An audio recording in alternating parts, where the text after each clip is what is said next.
correction de la page 3. Donc dans la page 3 du cours, vous aviez à donner des arguments de plusieurs complexes. Argument de i. Alors là, ce qu'on va faire, c'est qu'on va regarder par rapport au cercle trigonométrique où se place le point dont la fixe est i.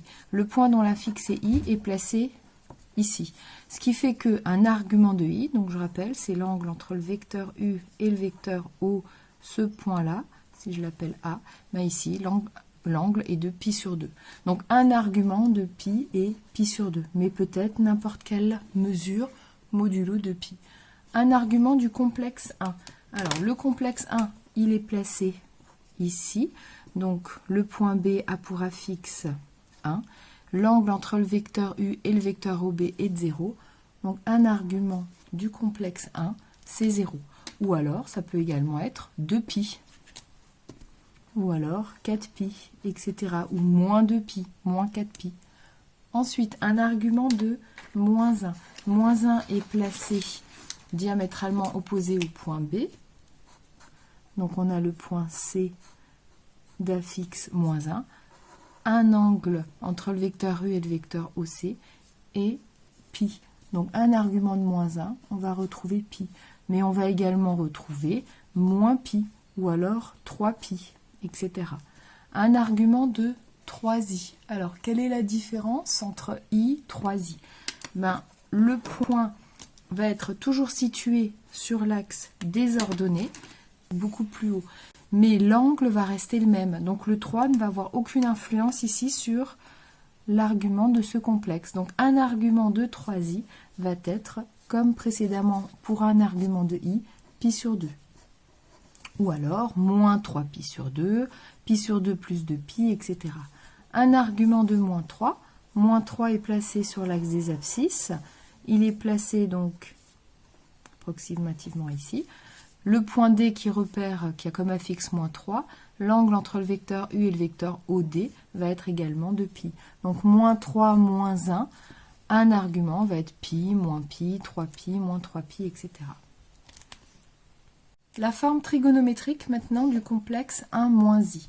Alors, première chose, donc première méthode, si on utilise la première méthode, c'est qu'on calcule d'abord le module et ensuite on va calculer un argument. Donc le module de z, c'est le module de 1 moins i. C'est donc on rappelle la formule, c'est la racine carrée de la partie réelle du complexe z plus au carré plus la partie imaginaire au carré du complexe z. On a donc la racine carrée de 1 au carré plus partie imaginaire, c'est moins 1 au carré. Rappelez-vous, on ne met surtout pas le i dans la partie imaginaire. Hein. Et donc 1 au carré plus moins 1 au carré, on a 1 plus 1, donc 2. Donc racine carrée de 2. Voici le module de z. Ensuite, donc, si on prend la première méthode, on va chercher un argument θ. Donc un argument θ de z, vérifiant deux choses. Il va vérifier d'abord que le cosinus de θ va être égal à la partie réelle de z sur le module de z. Donc partie réelle de z, il s'agit de 1 sur racine de 2. Et le sinus de θ, lui, doit être égal à la partie imaginaire de z sur le module de z. Partie imaginaire qui est de moins 1 sur racine de 2. 1 sur racine de 2 n'est pas une valeur remarquable en tant que telle, mais par contre, on peut modifier son écriture. Si on multiplie numérateur et dénominateur par racine de 2, on va donc obtenir racine de 2 sur 2. De même, pour moins 1 sur racine de 2, on obtient moins racine de 2 sur 2. Donc on cherche un angle θ dont le cosinus vaut racine de 2 sur 2 et le sinus moins racine de 2 sur 2. On se place donc, les valeurs remarquables nous disent que pi sur 4 a un cosinus de racine de 2 sur 2 et un sinus de racine de 2 sur 2. Ici, on garde un cosinus de plus racine de 2 sur 2. Par contre, le sinus, qui est donc l'ordonnée du point associé à pi sur 4, l'ordonnée du point plutôt associé ici à θ qu'on cherche, va être de moins racine de 2 sur 2. Donc finalement, l'angle recherché va être ici, Et donc, on va avoir un argument possible qui va être moins pi sur 4. Ce qui fait que θ va être égal à moins pi sur 4 modulo de pi. Forme trigonométrique, on termine. On a un argument et on a le module. Par conséquent, la forme trigonométrique, c'est égal au module, donc racine de 2, facteur du cosinus de moins pi sur 4, cosinus d'un argument, plus i sinus de moins pi sur 4. On laisse ça sous cette forme-là. La forme trigonométrique, elle est comme ça. On ne va pas écrire cosinus de moins pi sur 4, c'est la même chose que cosinus de pi sur 4, mais on va laisser cette forme ainsi. Donc, forme trigonométrique de z. La deuxième méthode, donc, qu'on avait vue, consistait à factoriser. Donc, on calcule toujours le module de z, qu'on a trouvé donc égal à racine de 2. Et ensuite, on factorise 1 moins i par racine de 2. Donc, racine de 2, facteur de 1 sur racine de 2, moins i sur racine de 2.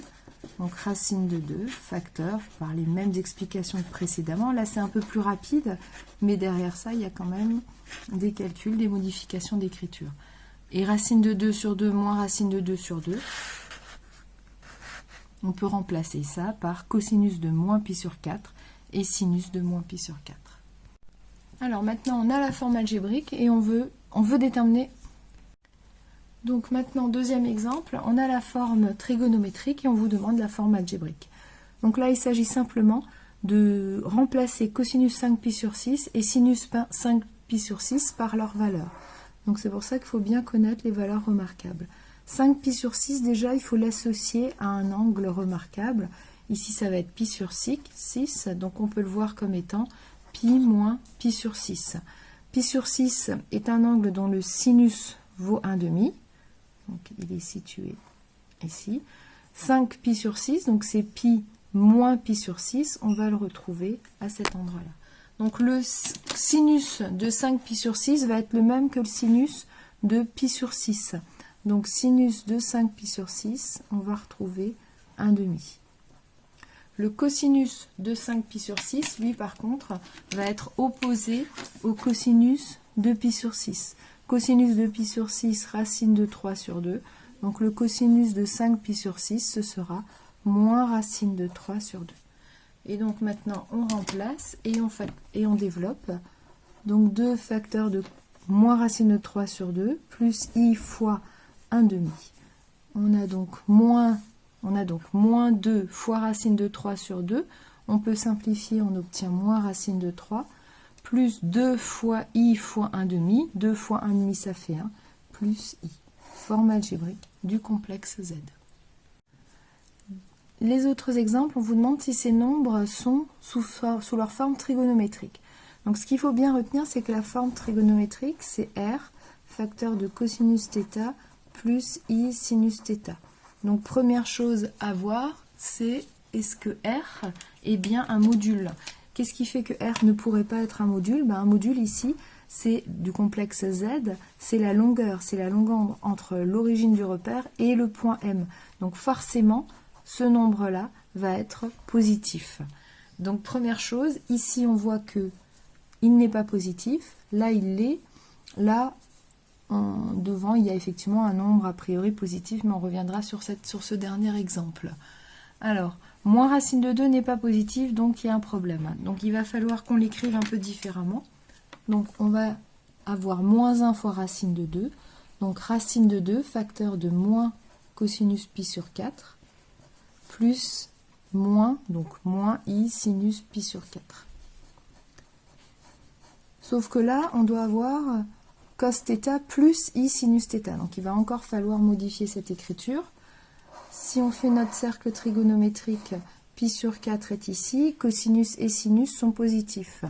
Or, si on regarde l'angle là qui est opposé, donc ce point-là est opposé, diamétralement opposé à l'origine, on a ici pi sur 4 plus pi. Pi sur 4 plus pi, ce qui nous fait du 5 pi sur 4. Et le cosinus de 5 pi sur 4 est négatif et est opposé au cosinus de pi sur 4. Le sinus de 5 pi sur 4 est négatif et opposé au sinus de pi sur 4. Donc si ici j'écris que cosinus de 5 pi sur 4 qui est égal en fait à moins cosinus de pi sur 4, donc les deux là sont bien égaux. On a moins cosinus de pi sur 4 qui est égal à cosinus de 5 pi sur 4. Cosinus de pi sur 4, c'est racine de 2 sur 2. Donc là, on a moins racine de 2 sur 2. Et cosinus 5 pi sur 4, c'est bien moins racine de 2 sur 2. Plus i fois le sinus de 5 pi sur 4. Donc dans ce cas-là, on a bien le même angle dans les deux, dans le cosinus et dans le sinus. Et on a bien racine de 2 qui est un nombre positif. Et on obtient donc la forme trigonométrique. Donc celle-ci n'est pas la forme trigonométrique de Z1, mais celle-ci est effectivement la forme trigonométrique. La deuxième, Z2 égale à 5, qui est donc le rayon qui est bien un nombre positif, donc pas de souci, c'est le module de Z2. Cosinus 2pi sur 3 plus i sinus de pi sur 3. On a bien une somme, on a ici un plus aussi. Et dans le cosinus et dans le sinus, on a la même valeur, pi sur 3. Ce qui fait que ici, Z2 est bien écrit sous sa forme trigonométrique. Z1, donc Z1, je disais avant que là, c'est comme si on avait un 1 devant la parenthèse, ce qui fait que le module est positif. Le souci ici, c'est qu'on a bien une somme, mais là, on a un nombre négatif devant cos pi sur 4. Il nous reste à modifier cette écriture. Moins cos pi sur 4, i sinus pi sur 4. Pi sur 4 a un cosinus et un sinus positif qui valent racine de 2 sur 2. Là, ce qu'on voudrait, c'est avoir un angle dont le cosinus va être négatif et le sinus positif. Donc, cosinus négatif, sinus positif, on va se retrouver ici. On a donc pi moins pi sur 4, donc 3 pi sur 4. Le cosinus de 3 pi sur 4 est égal à moins racine de 2 sur 2. Donc on a bien moins cos pi sur 4. Donc celui-ci, on peut le remplacer par cosinus de 3 pi sur 4. Plus i sinus, et le sinus de 3 pi sur 4 est le même que le sinus de pi sur 4. Donc on peut également écrire à la place de sinus pi sur 4, sinus 3 pi sur 4. Et donc notre Z3 est égal à cos 3 pi sur 4 plus i sinus 3 pi sur 4. Ici, ça signifie qu'il y a un argument θ qui vaut pi sur 4 et qu'on a le module de Z3 qui en fait est égal à 1. Tout ça, on peut l'écrire multiplié par 1. Donc Z3 ici maintenant est sous forme trigonométrique.